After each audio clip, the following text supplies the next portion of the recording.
Halo teman-teman, selamat datang pada podcast kami.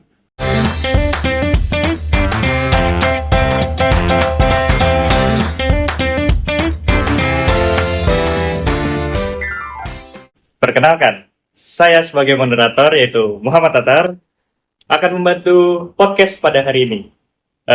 Pembahasan pada kali ini yaitu kita akan membahas tentang topik yang sangat relevan pada saat ini, yaitu kurikulum nasional yang terlalu sering berubah.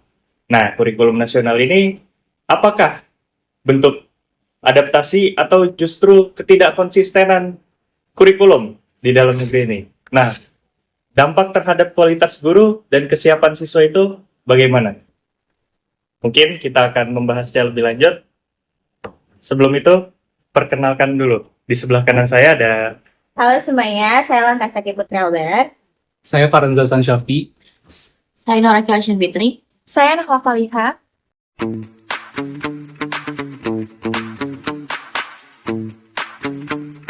Oke, seperti yang kita ketahui, di Indonesia ini kan udah mengalami beberapa kali pergantian kurikulum. Nah, yang pertama itu yang mungkin saya tahu di sini ada KBK, kurikulum berbasis kompetensi, yaitu ada di 2004. Lalu dilanjutkan kurikulum 2006 atau KTSP. Lalu dilanjutkan lagi di 2013 atau kita sebut itu Kurtilas yang dicetus oleh Bapak Muhammad Nur dan dilanjutkan oleh Menteri Pendidikan saat itu yaitu Anies Baswedan. Lalu yang sekarang kurikulum Merdeka yang dijalankan oleh Bapak Nadiem Makarim. Nah, perubahan ini kan tentunya memiliki tujuan yang baik buat negeri ini. Nah, yang pertama mungkin buat meningkatkan kualitas pendidikan agar sesuai dengan perkembangan zaman itu sendiri. Nah, di sini apakah benar-benar itu meningkatkan kualitas pendidikan atau malah menurunkan mutu dari pendidikan itu sendiri? Lalu, apakah siswa itu lebih siap buat menerima kurikulum baru ini? Nah, mungkin dari teman-teman saya, bagaimana pendapatnya? Ya, jadi pada perubahan ini tuh kurikulum merupakan bentuk adaptasi yang diperlukan dalam berpendidikan. Saya tuh pengen deh kayak menjelaskan, mencerminkan atau pemikiran tuh tentang pendidikan di masa depan nanti ataupun yang akan datang. Jadi dalam meningkatkan ini tuh gimana sih meningkatkan kualitas pembelajaran yang akan datang di masa depan nanti, kayak kurikulum mungkin kan kalau sekarang masih kurikulum kayak misalkan 2013, mungkin depannya gimana. Oke, jadi sini saya langsung mau nanya aja nih, mengapa sih kita tuh berpendapat bahwa perubahan kurikulum yang terlalu sering justru tuh mencerminkan ketidakkonsistenan dalam sistem berpendidikan. Oke. Saya ingin menanggapi sebelumnya. Nah, menurut saya justru bukan nggak konsisten. Kayak menurut saya justru perubahan dalam kurikulum itu di pendidikan itu menurut saya memang sebuah keperluan atau keharusan.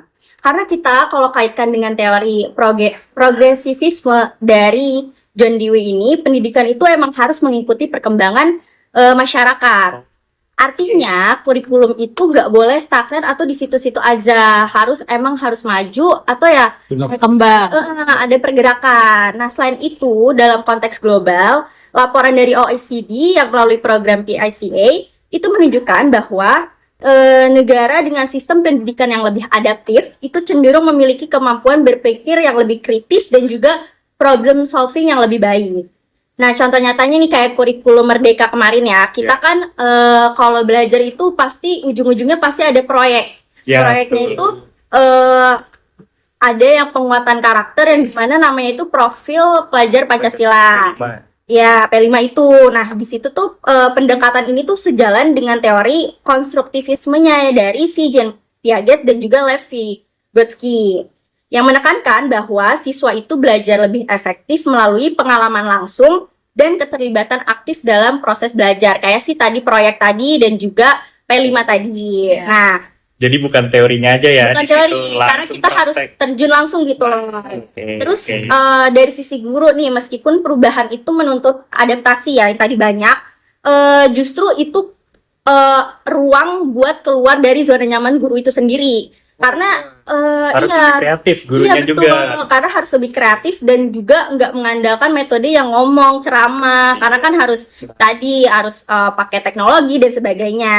Nah, hal ini tuh juga didukung oleh si UNESCO yang menyatakan bahwa guru abad ke-21 itu emang harus memiliki kompetensi yang adaptif, inovatif, dan juga mampu mengikuti perkembangan teknologi dalam pembelajaran gitu sih. Oh gitu. Kalau kan tadi udah dijelasin kan guru harus ngikutin perkembangan zaman juga nih.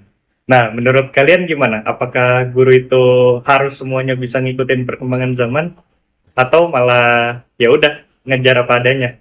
Kalau dari aku pribadi sebenarnya kayak aku nggak menyalahkan atau sepenuhnya menolak perubahan kurikulum ya. Masuk sih. Iya, tapi yang jadi masalah tuh perubahan ini tuh kesannya terlalu sering dan kadang kayak kita tuh belum siap untuk menerapkannya. Oh, jadi yang satu belum selesai, belum maksimal, terus Udah diganti pindah lagi. Ya, jadi sebenarnya di lapangan itu nggak sesimpel kayak kita ganti kurikulum terus langsung jalan. Bahkan guru-guru tuh sebenarnya butuh waktu untuk memahami terus menyesuaikan cara mengajar. Bahkan kadang harus belajar ulang dari awal. Iya, benar sih. Nah, masalahnya juga belum benar-benar paham kurikulum yang lama, udah muncul lagi kurikulum yang baru. Itu yang bikin jadi guru juga sebenarnya perlu beradaptasi juga dengan kurikulum yang baru. Berarti yang repot bukan muridnya doang, gurunya juga Jadi akhirnya repot banget. Banyak guru juga sebenarnya yang Keberatan menjalankan gitu. kurikulum tuh cuma hanya sebatas formalitas aja. Oh, Iya, gitu. Dan itu dampaknya kayak langsung pada ke siswa. nah kalau nanggapin itu gimana kan? Tapi Harus begini siap kan, tuh gurunya. apa? Kurikulum itu mau gak mau harus berkembang kan. Mm-mm. Nah ini tuh bisa dikaitin sama teori namanya lifelong learning. Jadi guru itu gak boleh berhenti belajar. Jadi kurikulum sekolah-sekolah itu harus menuntut guru-guru ini juga untuk belajar lebih lanjut materi-materi mereka gitu. Jadi perubahan kurikulum ini bisa jadi stimulus buat guru-guru ini jadi mengikuti pelatihan lebih lanjut, terus juga meningkatkan kompetensi diri sendiri gitu. Ya, Sama dia juga bisa mengembangkan metode pembelajaran di Metode kelas yang lebih inovatif. lebih inovatif, Iya. lebih kreatif juga pasti. Jadi contoh nyatanya gitu kayak misalkan sekarang nih. Jadi banyak guru udah menggunakan teknologi gitu kan kayak Iya. komputer atau gitu-gitu itu buat supaya pembelajaran mereka tuh lebih inovatif dan interaktif gitu buat muridnya. Lebih fun juga buat murid. Iya, gitu. Ya. Ini kayak izin nambahin kalau misalkan kayak jadi sebenarnya bentuk si kurikulum ini tuh sebagai motor penggerak. Kayak misalkan kayak apa ya, kalau di situ-situ aja kurikulumnya nggak mau maju, pasti guru juga di situ-situ aja. Maksudnya nggak ada yang ngegerakin gitu loh. Kan kalau si kurikulum ini berubah atau ganti, itu kan mau nggak mau ya, emang harus diikutin. Ya karena perkembangan zaman juga kan. Iya, itu juga kayak gak mungkin di situ-situ aja. Kayak kalau misalkan kita emang kurikulumnya di situ-situ aja maunya, ya nggak akan berkembang. Kita malah jadi ketinggalan zaman. Ya. Bener juga sih. Atau ada yang mau ditambahin lagi? Iya, maksudnya di kurikulum sekarang kan banyak metode pembelajaran yang kayak contohnya tuh ada teknologi, terus project based dan lain sebagainya. Tapi kenyataannya tuh metode pembelajaran itu nggak semua sekolah tuh punya fasilitas mendukung yang ke arah sana. Iya, apalagi sekolah-sekolah yang di Fasilitasnya yang bikin jadi masalah. Bener sih. Maksudnya kayak emang itu tantangan globalnya yang Iya. dari awal. Kalau misalkan kurikulum udah nerapin teknologi, internet dan gitu-gitu, pasti emang ujung-ujungnya ke fasilitas yang nggak merata itu. Berarti kuncinya tuh pemerataan infrastruktur gitu ya. Iya, Berarti infrastrukturnya dulu tuh yang Infrastruktur dibangun. pendidikannya dulu. yang dibuat secara merata ya. Harus merata dulu berarti. Nah, kalau soal itu, gimana siswa itu sendiri? Kan siswa itu kan mau nggak mau harus siap menerima kurikulum baru tuh. Kalau gurunya mungkin dia belajar lagi Ada pelatihan khususnya ya? ya, ada pelatihannya. Nah, kalau buat muridnya itu sendiri, tiba-tiba yang tadinya teori langsung jadi praktek tuh. Nah, menurut kalian itu gimana? Sebenarnya balik lagi sih yang namanya sekarang kan Gen Z ya udah pasti Yes. ngegunain sosmed, ngegunain banyak apa ya, Banyak perkembangan.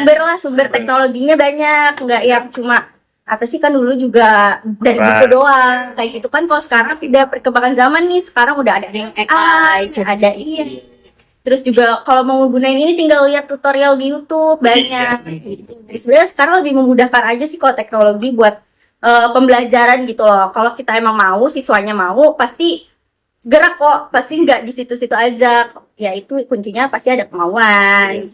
Ada kemauan sama ada fasilitasnya juga Iya, tuh. fasilitasnya baik lagi. Fasilitasnya. Oke, mungkin itu untuk sebagian siswa ya, tapi kayak belum tentu semua siswa tuh bisa.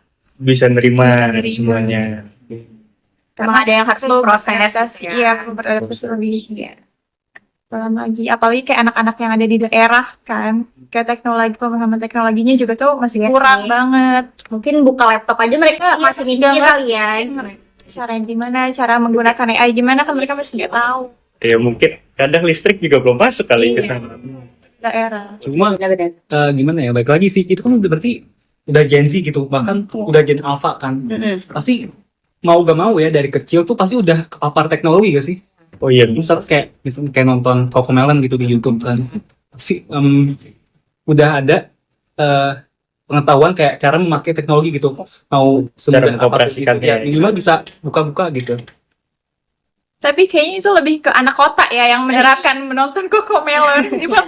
Iya. Daerah lain sih Masih nggak banyak ada pilihan kayak gitu karena daerah pedesaan. Ya bermain anak-anak aja, kayak main-mainan tradisional, belum mengerti cara basic-basic lagi teknologi. infrastrukturnya lagi yang terus. Iya, Tapi balik lagi juga, mau gak mau harus bisa pakai teknologi kan. iya. Pelan-pelan mungkin. Ya mungkin pemerintah juga harus masukin teknologinya ke daerah-daerah. Lebih Bukan merata di kota lagi. aja ya. Iya, harus kayak gitu. Biar adil kan sisanya. Oke deh, dari dua yang tadi soal guru dan siswa, kita tarik titik temunya di sini kan. Jadi gimana caranya perubahan konsisten? Nggak kayak tadi kan, ada yang gurunya belum siap, muridnya belum siap, atau mungkin fasilitasnya Fasilitasnya belum merata. iya, belum ada. Menurut kalian itu gimana? Kan nggak semua sekolah bisa nerapin itu dengan mulus. Justru dari situ kan kita udah tahu ya, emang nggak semuanya itu merata. Jadi kita ngelihat itu sebagai keberuntungan. Wah. Nah, jadi kalau udah dilihat dari keberuntungan, harusnya kita belajar ya pasti dengan niat, nggak yang segala apa ya, jadi formalitas aja. Karena kan kita tahu banyak dari orang pedalaman tadi di desa tadi itu nggak dapat. Harusnya kita sebagai yang dapat ya kita gunain itu dengan Dengan sebaik-baiknya. baik. Biar yang Jangan disia-sia. biasa Jangan juga disia-sia. paham. dengan maksimal. Benar. Karena ya kan yang mau mimpin negara nanti kan kita gitu loh. Enggak. Kita Iya, juga. kita juga Kita masih juga. kita dengan kurikulum yang berubah, nggak mau belajar, terus orang-orang di desa juga kayak belajarnya masih Jadi di tradisional, situ-situ aja. ya di situ-situ aja, jadinya kan nggak maju-maju gitu. Padahal dengan teknologi ini tuh justru meningkatkan konektivitas. iya, terus juga kayak apa ya, banyak peluangnya gitu loh dengan teknologi ini dan kurikulum baru gitu. Gitu sih. Iya, iya. Ada tanggapan lagi? Kayak jadi dari perspektif perkembangan ini tuh kita tuh belajar kayak membutuhkan konsisten agar dapat membangun pemahaman yang lebih luas ataupun secara kayak perkembangan secara luas lah jaringannya, mungkin kayak tentang kurikulum ini ataupun lainnya. Maksudnya kayak sehingga tuh kayak kita tuh pengetahuan gitu nggak stuck di situ-situ aja. Oh, berarti yang nggak tahu apa-apa harus cari Ya, informasi jadi lebih kita banyak. harus paham. Inisiatif sendiri gitu. Ya, ya harus ada inisiatif sendiri. Oke, berarti dari semua poin tadi kita langsung simpulin aja dari diskusi yang kita lakukan, perubahan kurikulum memang merupakan bagian penting dari upaya meningkatkan kualitas pendidikan dan menyesuaikan perkembangan zaman itu sendiri. Nah, namun perubahan kurikulum yang terlalu sering ini sering adanya tanpa kesiapan yang matang tuh. Mungkin kayak tadi fasilitasnya belum ada, terus teknologinya belum merata gitu kan, guru-gurunya juga belum siap. Jadi jika dikaitkan dengan teori wawasan pendidikan yang tadi udah dijelasin, keberhasilan kurikulum ini nggak hanya ditentukan oleh desainnya atau secara garis besarnya, tapi juga oleh implementasi, kesiapan guru, serta kondisi lingkungan belajar. Nah, oleh karena itu diperlukan keseimbangan antara adaptasi, yaitu inovasinya itu sendiri, mungkin dari teknologinya atau dari kesiapannya, dan konsistensinya itu sendiri, dari stabilitas sistem pendidikannya. Gimana caranya pemerintah buat training guru-guru ini agar cara mengajar ke siswanya itu dapat diterima oleh para siswanya. Oke, kurang lebihnya begitu. Saya akhiri podcast ini. Dadah. Bye.